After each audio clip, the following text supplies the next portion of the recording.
A very warm welcome to all of you to this Cultural Policy Chaupal, a forum for the vision of Viksit Bharat 2047. As we gather here today, I am reminded of these lines. संस्कृति एक राष्ट्र का आधार होता है और उसका विकास ही उसी के मूल्यों पर निर्भर करता है. These words resonate deeply with the essence of our gathering today. Our culture forms the bedrock of our nation, shaping our identity and guiding our path towards development. It is upon these values that our progress hinges. Today, as we come together to explore the intricate relationship between culture and development, let us reflect on the wisdom of Dr. Kalam's words and the significance they hold for our collective journey. Culture acts as a catalyst for innovation, inspiring creativity across various domains and fueling economic dynamism. Preserving traditional practices not only honors India's heritage but also offers sustainable solutions for contemporary challenges, promoting environmental stewardship and holistic well-being. Today, OTT platforms play a significant role in shaping cultural dynamics and driving the societal development by promoting cultural diversity, preserving heritage, facilitating global cultural exchange, empowering creators, and contributing to economic growth.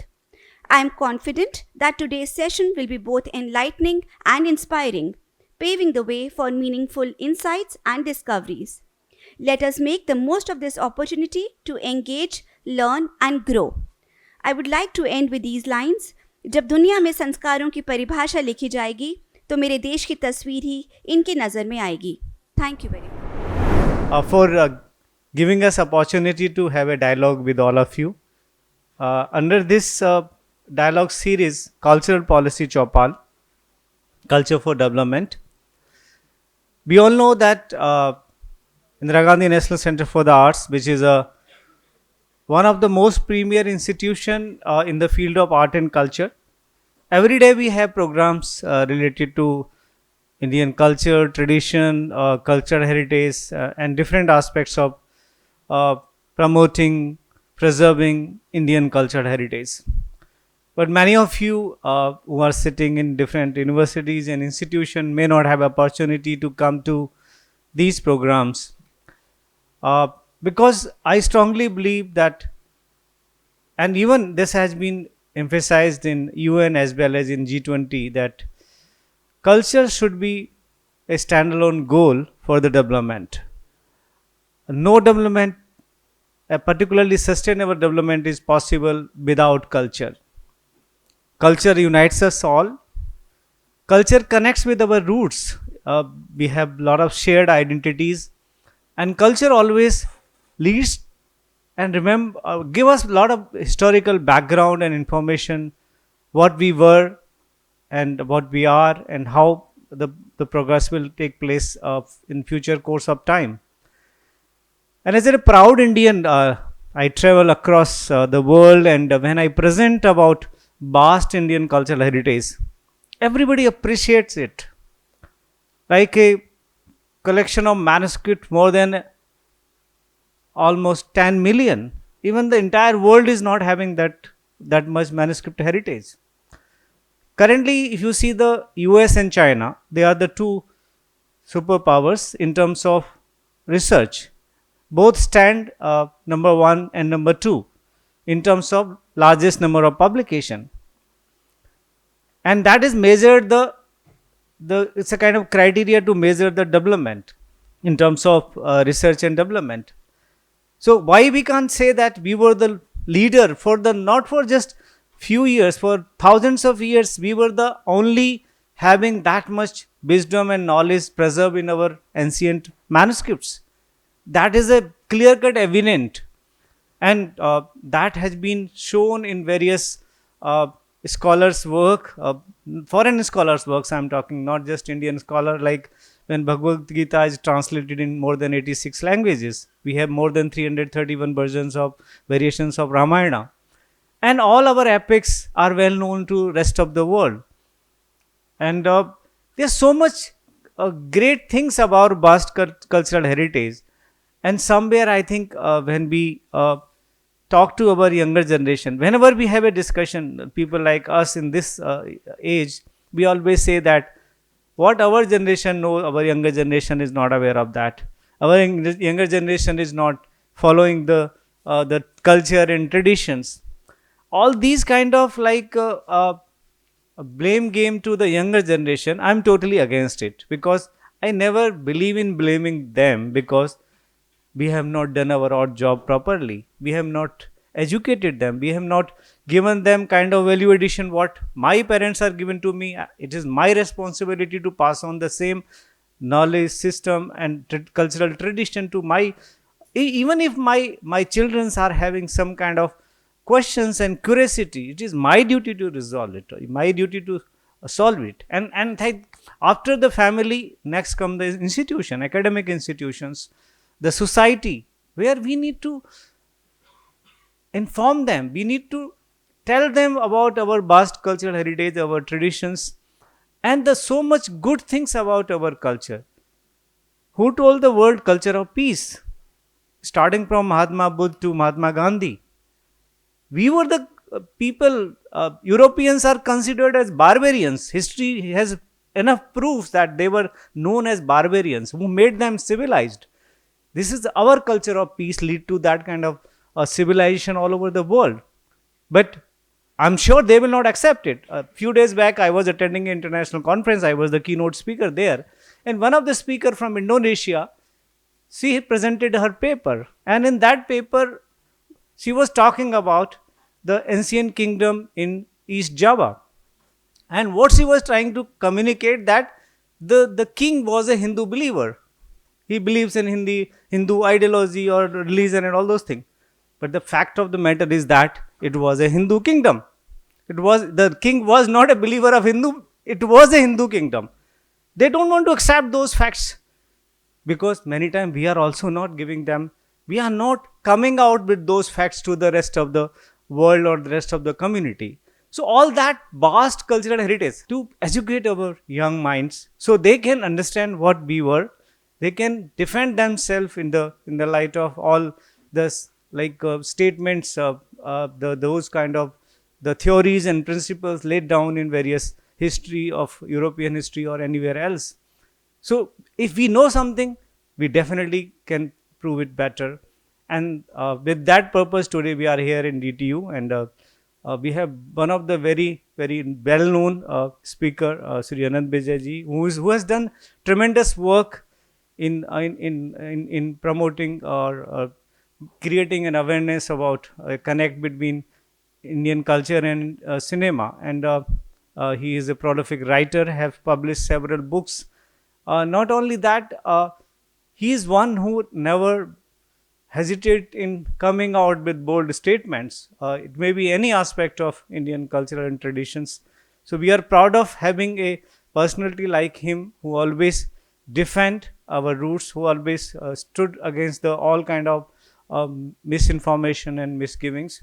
So with this, I once again extend a very hearty welcome to you, and once again thanks the authorities of DTU for giving us opportunity to with you all of. जब मैं इस सभागार में भारत के भविष्य के साथ संवाद करूंगा, तो मुझे लगता है कि जो कल्चरल चौपाल का उद्देश्य है, उसमें हम लोग थोड़ा उस लक्ष्य की ओर, उस टारगेट की ओर, उस गोल की ओर, लक्ष्य ध्येय की ओर थोड़ा आगे बढ़ेंगे। आज का विषय जो मुझे दिया गया है, OTT, एंटरटेनमेंट का स्वच्छंद माध्यम। OTT आप सब लोग जानते होंगे, आप सब लोगों के मोबाइल में एक न एक ऐप तो अवश्य होगा औसत रूप से, चाहे वो नेटफ्लिक्स हो, अमेजन हो, किसी मतलब जब मैं इसकी बात करूंगा तो और बहुत सारे ऐप ऐसे हैं जिन्हें लोग हाइड करके भी रखते हैं। इसलिए स्वच्छंद शब्द कहा है हमने, और ये टॉपिक जिसने भी रखा है बहुत सोच समझ के, और बहुत शब्दों का चयन बहुत अच्छा है, क्योंकि स्वतंत्र माध्यम नहीं कह सकते। स्वतंत्र क्या होता है? स्वतंत्र में स्व और तंत्र है। तंत्र मतलब एक सिस्टम है जिसके अंतर्गत आपका स्व काम करता है, वो स्वतंत्रता है। ये क्या है? स्वच्छंद है। बहुत महीन इसमें एक रेखा है जिसमें छंद का मतलब, अगर आप उस छंद की पारंपरिक व्याख्या पे जाएंगे तो उसको अगर छोड़ भी दें, अपनी इच्छा से मनमाना, निर्द्वंद, किसी भी प्रकार के बंधन से मुक्त, उसको हम स्वच्छंद कहते हैं।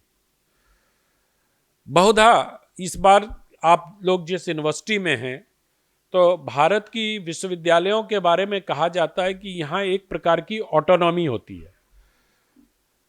ऑटोनॉमी जब होती है, स्वायत्तता होती है, वो स्वच्छंदता नहीं होती। एक बहुत डिफरेंट है स्वायत्त होने में और स्वच्छंद होने में। तो ओटीटी का माध्यम जो हमारा है वो स्वायत्तता लेकर आया था, लेकिन वो स्वच्छंद हो गया। ये क्यों हुआ और कैसे इसका पूरा जो वातावरण है या जो पूरा इसका यूनिवर्स है काम करता है, इस पर बात करेंगे हम लोग आज। ओटीटी मतलब ओवर द टॉप, ये जो प्लेटफॉर्म्स हैं ये बहुत पुराने नहीं है हमारे देश में अभी। ये माध्यम अपेक्षाकृत मनोरंजन का सबसे नया माध्यम है और इस माध्यम ने एक बहुत बड़े अवधारणा का निषेध भी किया है। जो इसकी पॉजिटिव चीजें, हम पहले बात करते हैं इस पर। आप देखो, आज सब लोग कहते हैं कि हमारे युवा रील्स में बहुत बिजी हैं। सब लोग रील्स बहुत देखते हैं, इंस्टा पे रील्स देख रहे हैं, यूट्यूब शॉर्ट्स देख रहे हैं। मैं कहता हूं नहीं, हमारे युवा लॉन्गर फॉर्मेट भी देखते हैं और रात को 3-3 बजे तक देखते हैं। वेब सीरीज 8-8, 10-10 एपिसोड्स के आ रहे हैं और लगातार लोग देख रहे हैं उसको। तो ये कहना कि हमारे युवा बड़े संक्षिप्त चीजों में देखते हैं, ये वैसा ही है जैसे कुछ अखबार ये कहते हैं कि हमारे युवा इंग्लिश पसंद करते हैं। मैं पलट के जब उनसे ये प्रश्न करता हूं कि ऐसा कोई सर्वे हुआ है क्या कहीं कि जिसमें ये बताया गया हो कि युवाओं को इंग्लिश पसंद है, मैंने कहा या तो उनको हिंदी पसंद होगी या अंग्रेजी पसंद होगा। तो किसी के पास कोई उत्तर नहीं रहता। ये दरअसल ऐसा कहने वाले आप सब युवाओं का अपमान करते हैं। वो ये कहते हैं परोक्ष रूप से कि इनको ना हिंदी आती है ना अंग्रेजी आती है, इसलिए वो इंग्लिश पढ़ते हैं। और इसी झूठ की आड़ में, इसी अर्ध सत्य की आड़ में एक बड़ा विमर्श और उसको नैरेटिव से मेटा नैरेटिव तक लेके चले जाते हैं। बेंजामिन फ्रैंकलिन ने एक बात कही है कि अर्ध सत्य जो होता है वो सबसे बड़ा झूठ होता है। इसी के आधार पर जब अश्वत्थामा की मृत्यु की बात कहकर अश्वत्थामा हतो नरो वा कुंजरो, तो वा के बाद शंख बजा दिया जाता है, वो अर्धसत्य कह के लोग बचाव का प्रयास करते, लेकिन हमारे वांग्मय में वो झूठ है, उसको झूठ माना गया है। तो अगर आप इन सारी चीजों को देखते हुए आगे बढ़े, इन सारी चीजों को समझते हुए आगे बढ़ेंगे, तो जो हमारा ओटीटी प्लेटफॉर्म्स हैं वो बहुत हद तक युवाओं के स्थायित्व की वकालत भी करता है, गवाही भी देता है और तथ्यों को स्थापित भी करता है। ओटीटी का एक और, इस स्वच्छंद माध्यम ने एक और फायदा हमें पहुंचाया है। आज भारतीय संस्कृति के ऊपर बनी कोई भी वेब सीरीज एक साथ कम से कम 100 से अधिक देशों में रिलीज होती है, चाहे वो हिंदी का सेक्रेट गेम्स हो, चाहे वो आर्या हो। ये भारतीय भाषाओं को एक विस्तार देता है। अगर आप देखें तो भले उसके नीचे आप हिंदी में अगर उसके क्या सब टाइटल्स इंग्लिश में आ जाए, जर्मन में आ जाए, कोरियन में आ जाए, लेकिन आपके कानों में हिंदी गूंज रही होती है। तो ये भाषा के विस्तार का एक बहुत बड़ा मंच है।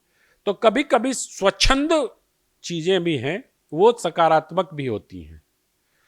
अब हम आते हैं इसके थोड़े वैसे पक्ष पर। आप सब लोगों में से अधिकतर लोगों ने सिगरेट गेम्स देखे होंगे। सीरीज 1, 2, 3 भी पता नहीं आ गया, मिर्जापुर भी देखा होगा आप लोगों ने सिगरेट।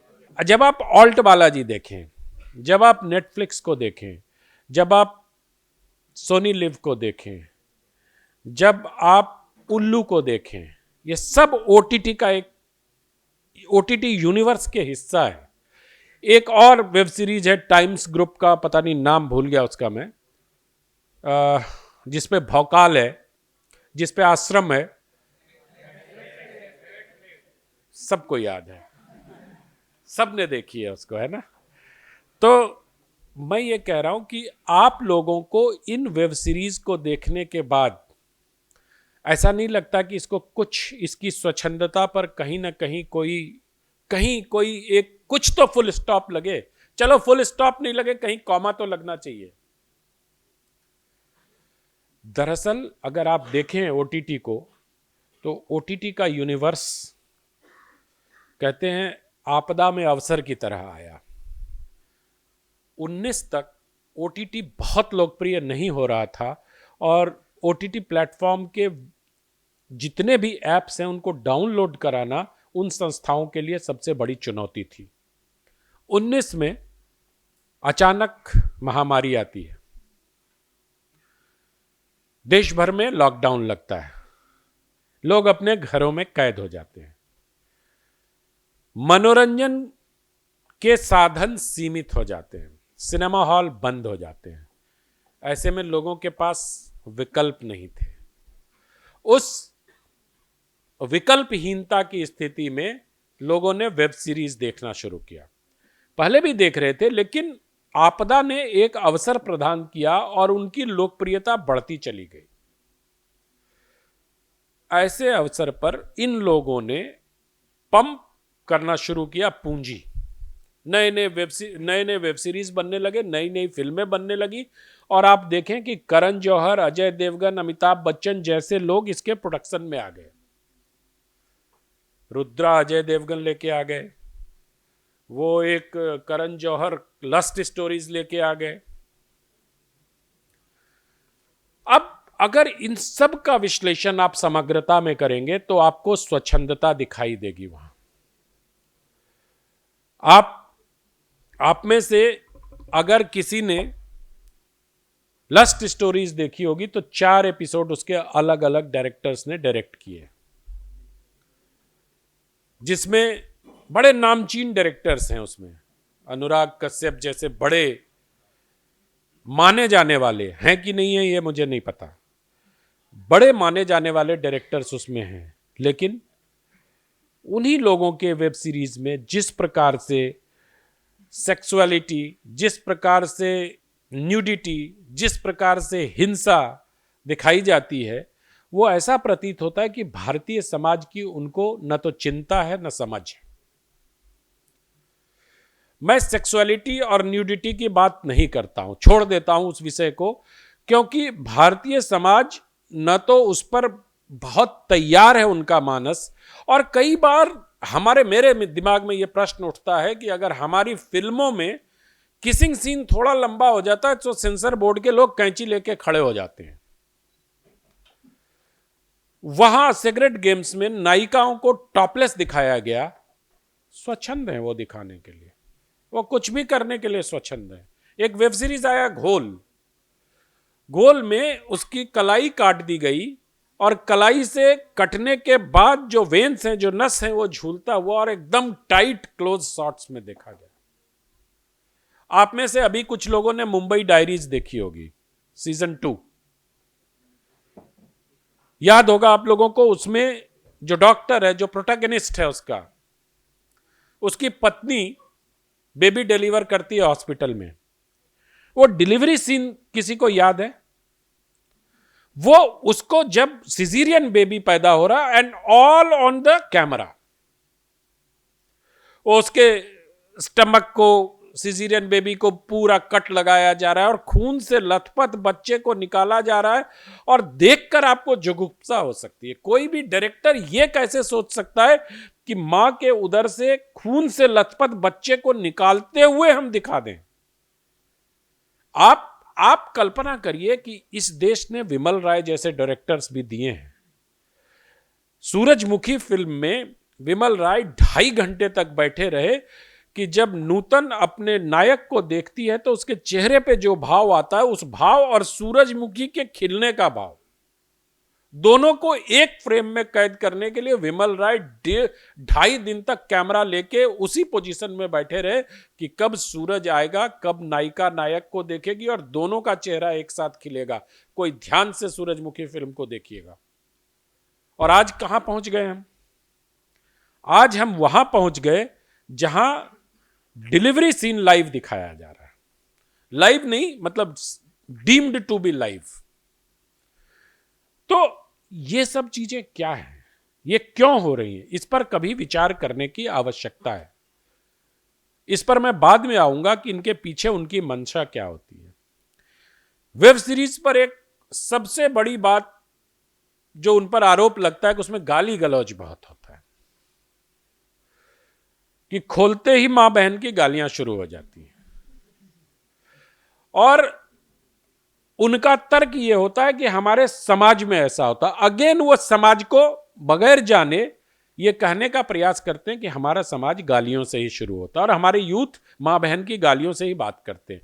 मुझे तो आज तक कोई ऐसा यूथ नहीं मिला, जब मैं भी यूथ था तब भी गाली गलौज से बात नहीं करता था, और जब मेरे छोटे भाइयों को देखता हूं, बहनों को देखता हूं, वो भी कोई गाली गलौज से बात नहीं करते अनलेस अनटिल की झगड़ा ना हो जाए। तो ये किस भारतीय समाज को देखकर वो गाली गलौज लाते हैं फिल्मों में, इस पर विचार करना चाहिए। फिल्म या वेब सीरीज या मनोरंजन का माध्यम किसी समाज को प्रतिबिंबित कर सकता है, लेकिन समाज का फोटोकॉपी नहीं हो सकता। वो ऐसा नहीं हो सकता है कि समाज में जो घटित हो रहा है उसकी फोटोकॉपी आप मनोरंजन में दिखा दीजिए।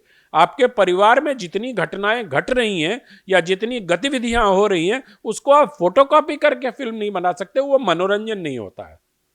मनोरंजन तो डायरेक्टर्स के, निर्देशक के स्थितियों में अपनी काल्पनिकता को दिखाते हुए, उनका छौंक लगाते हुए जब आपके सामने प्रस्तुत करते हैं तो मनोरंजन बनता है। समाज में क्या घट रहा है, क्या हमारे परिवार में जो चीजें दबी छुपी होती हैं उसको भी जस का तस दिखा देना मनोरंजन है? नहीं है।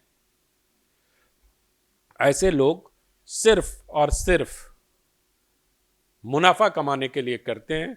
उनको लगता है कि न्यूडिटी से, हिंसा से, क्राइम से, अपराध कथाओं से, महिलाओं के खिलाफ होने वाले अत्याचार से, और हमारा समाज उसको देखता है।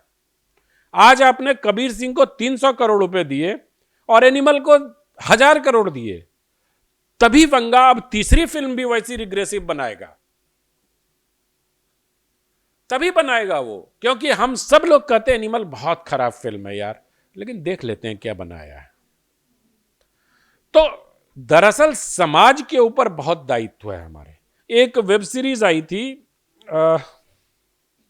स्वरा भास्कर थी उसमें, नाम था उसका रस भरी।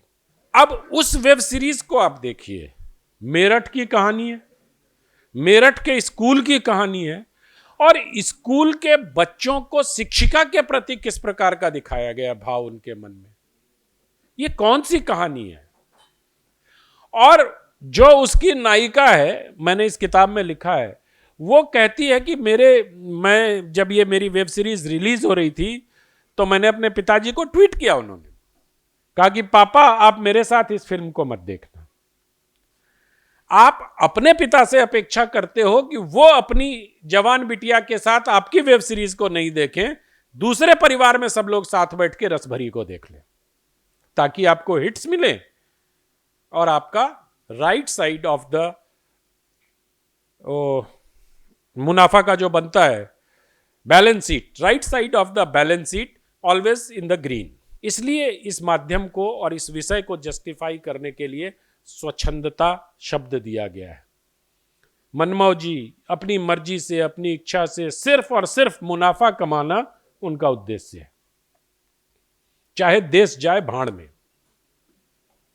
देश को, समाज को, मुसलमानों को हिंदुओं के खिलाफ भड़काने का प्रयास करना मुसलमानों को भारतीय राष्ट्र और उसकी संप्रभुता और उसके सिस्टम के खिलाफ भड़काने का काम ये वेब सीरीज के लोग कर रहे हैं। और जब तक समाज इसको समझ के उनका प्रतिकार नहीं करेगा, मुझे लगता है ये स्वच्छंदता चलते रहेगी।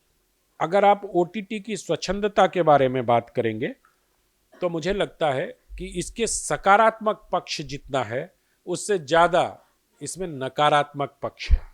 और इसका जो इवॉल्व हो रहा है, लगातार इवॉल्व हो रहा है, और लगातार आप में से किसी ने तांडव देखा है? जब समाज रिएक्ट करना शुरू कर रहा था तब इन कहानी लेखकों को, इन निर्माताओं को, इन निर्देशकों को अकल आई। और सबसे बड़ी बात है कि ओटीटी के जितने भी प्लेटफॉर्म हैं जो भारतीय हैं वो ज्यादा अश्लील हैं। एमएक्स प्लेयर का आप लोगों ने नाम लिया। एमएक्स प्लेयर पर एक वेब सीरीज है, मैं बहुत संकोच से उसका नाम ले रहा हूं। उस वेब सीरीज का नाम है मस्तराम। और एक साल में उसको 80 करोड़ लोगों ने देखा सर। और उस वेब सीरीज का ट्रांसलेशन सभी भारतीय भाषाओं में किया गया। मतलब उसको मतलब rare honour, that web series got the rare honour of कि सारी भारतीय भाषाओं में अनुवाद हुआ। तमिल में भी देखा गया, तेलुगु में भी देखा गया। और मतलब आप देखो क्या गया हमारे समाज को, हमें यह सोचने की आवश्यकता है। ओटीटी अभी और बढ़ेगा, जैसे जैसे हमारे समाज में डाटा सस्ता होगा हमारे देश में, वैसे वैसे ओटीटी का पेनिट्रेशन और बढ़ेगा समाज में। 5G आएगा, स्पीड अच्छी हो जाएगी, डाटा सस्ता हो गया धीरे धीरे। अब तो डाटा ऑलमोस्ट फ्री है अपने यहाँ, किसी को फर्क ही नहीं पड़ता कि आपके डाटा कितना कंजम्पशन हो रहा है। तो एक तो अवसर दिया आपदा ने, दूसरा अवसर दिया टेक्नोलॉजी ने, और तीसरा उनको हम सस्ते के चक्कर में ऐसे कंटेंट का उपभोग कर रहे हैं, हम उपभोक्ताओं ने उनको बढ़ाया है। मैं बात कर रहा था तांडव की और भारतीय वेब सीरीज, भारतीय प्लेटफॉर्म के अश्लील होने की। हमारे यहां जितने वेब सीरीज हैं वो अश्लीलता में, चाहे ऑल्ट बालाजी हो, चाहे उल्लू हो, चाहे एमएक्स प्लेयर हो, ये सब अश्लीलता के सारे कीर्तिमान हर रोज ध्वस्त करते हैं। और जो बड़े, जो विदेशी, जो मल्टीनेशनल कंपनीज हैं, वहां पर कंटेंट उपलब्ध है इस तरह की, क्योंकि वहां पर वो एक ऐसा खजाना है जहां आप पूरी दुनिया के गतिविधियों को, पूरी दुनिया के मनोरंजन इंडस्ट्री को आप वहां पर देख सकते हैं। तो मुझे लगता है कि अगर हम ओटीटी प्लेटफॉर्म की बात करते हैं और स्वच्छंद होने की बात करते हैं, तो जो विदेश के एप्स हैं वो स्वतंत्र है, वो थोड़ा सा तंत्र का ध्यान रखते हैं। अब जब से 3 टियर ऑफ रेगुलेशन हमारे देश में लागू हुआ है, तो जब हम स्वच्छंदता की बात करते हैं, जब हम ये सब चीजें देखते हैं, तो मैं किसी निष्कर्ष पे नहीं पहुंचता हूं क्योंकि मेरे पास कोई प्रमाण नहीं है। लेकिन अपराध में एक परिस्थिति जन्य सबूत होते हैं, उसकी टाइमिंग देखी जाती है। तो इन सारी चीजों को मिलाकर देखने के बाद निष्कर्ष पे नहीं पहुंचता हूं, लेकिन मेरे मन में प्रश्न उठते हैं। उन्हीं प्रश्नों को मैं आप सबके साथ साझा कर रहा हूं। आप भी जब वेब सीरीज देखो तो कम से कम उनके संवादों पर ध्यान दो, कह क्या रहे हैं। क्योंकि मनोरंजन जगत का, फिल्मों का, ओटीटी प्लेटफॉर्म्स का या रील्स का इंपैक्ट बहुत ज्यादा होता है। और MIT, Massachusetts institute of technology का एक रिसर्च है, वो नेट पर उपलब्ध है, कि जो गलत चीजें होती हैं वो सही चीजों से कई 100 गुना अधिक तेजी से फैलती हैं। तो अगर गलत चीज बताओगे किसी को तो वह बहुत तेजी से फैलेगी। तो ये जो स्वच्छंद माध्यम है, इसको जरूर देखिए। किसी भी माध्यम को मैं ये कभी नहीं कहता हूं कि इसको बंद कर देना चाहिए, क्योंकि ओटीटी के इस यूनिवर्स से आज हमारे यहां बहुत बड़ा रोजगार पैदा हुआ है। आज जितने फूके हुए कारतूस हिंदी फिल्मों के थे, मतलब आप समझ लो फूके हुए कारतूस, मतलब जिनको कोई काम नहीं मिलता था, सब वेब सीरीज में खप गए हैं। आज इंटरटेनमेंट का हब बन गया भारत एक तरीके से, अगर आप देखो तो। किसी भी माध्यम को इतना टाइट नहीं कर देना चाहिए कि वो बंद हो जाए। जब फिल्मों के बायकॉट की अपील चलती है सोशल मीडिया पर, जब ट्रेंड होता है, तो मैं यही कहता हूं, मत करो बायकॉट। किसी भी फिल्म को बनाने में बहुत सारे लोगों का श्रम और बहुत सारे लोगों का पैसा और बहुत सारे लोगों का रोजगार खत्म होता है। एक फिल्म फ्लॉप होती है तो उससे कम से कम 2000 लोग प्रभावित होते हैं। धीरे धीरे चाबुक चलाते रहना चाहिए, कभी अपना विरोध प्रदर्शन कर देना चाहिए, कम देखना चाहिए, लिखना चाहिए इंटरनेट मीडिया पे, जिसको आप लोग सोशल मीडिया कहते हैं। तो स्वच्छंदता को इसी प्रकार से रोका जा सकता है। स्वायत्तता में एक दायित्व बोध होता है, स्वच्छंदता में वो दायित्व बोध नहीं होता जिसका फायदा ये लोग उठा रहे हैं। तो आप अगर वेब सीरीज देखें भविष्य में तो इसी तरह से देखें, विचार करें, क्योंकि मुझे अपने देश के युवाओं पर बहुत भरोसा है। मुझे उनके विचारों पर, मुझे उनकी सोच पर, मुझे उनके क्रियाकलापों पर बहुत भरोसा है, और मैं ये मान के चलता हूं कि हमारे देश की ताकत आप ही सब लोग हैं। बहुत बहुत धन्यवाद। मैं कहना चाहता हूं, जैसा कि अनंत जी ने कहा भी, कि हर प्रोग्राम का उद्देश्य किसी कंक्लूजन तक पहुंचना नहीं होता। हर प्रोग्राम का उद्देश्य अपनी बात को पहुंचाना होता है समाज तक, और समाज तक पहुंचाने के लिए मुझे लगता है कि बच्चों से समाज तक पहुंचा जा सकता है। और एक बहुत अच्छा एग्जाम्पल उन्होंने कहा, तो इसलिए मैं उनका धन्यवाद अदा करता हूं सबसे पहले, कि उन्होंने एक अच्छा प्लेटफॉर्म यूज़ किया, और उस प्लेटफॉर्म को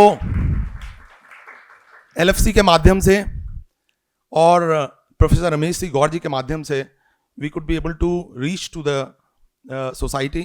जो स्वच्छंदता की बात आज पांडे साहब ने कहा, अनंत विजय जी ने कहा, मैं उन्मुक्त स्वच्छंद अविरल भावुक, मैं उन्मुक्त स्वच्छंद अविरल भावुक, बंद पाऊं कैसे गागर के पानी में, मैं उन्मुक्त स्वच्छंद अविरल भावुक, बंद पाऊं कैसे गागर के पानी में, मेरा ध्येय अनंत, मेरी दिशा अनंत, बह जाऊं जैसे सागर के पानी में। Thank you very much.